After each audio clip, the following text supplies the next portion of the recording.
Taiwan's presidential office has submitted a request for a constitutional interpretation of legislative amendments passed in May.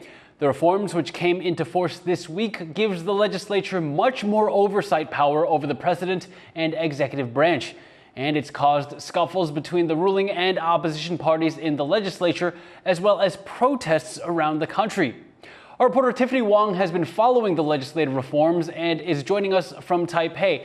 Tiffany, what does this latest move by the presidential office mean?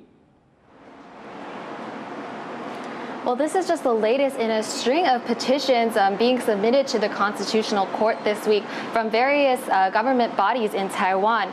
And they're all hoping that the court will interpret the reforms as unconstitutional, meaning that the legislative branch would not have the power to have so much oversight over the executive.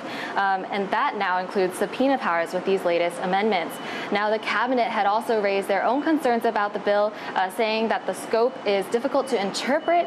But the opposition Kuomintang and Taiwan People's Party, who helped pass the bill, say that actually the ruling Democratic Progressive Party proposed similar reforms back when they had a legislative majority. This is what the KMT chair had to say.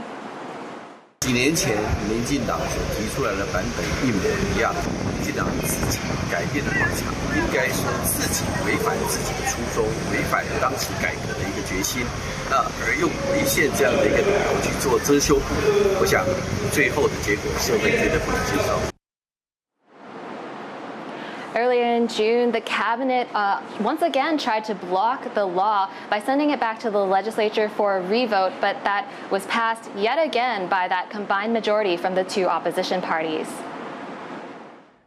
Given this development, Tiffany, do you think a recall is likely?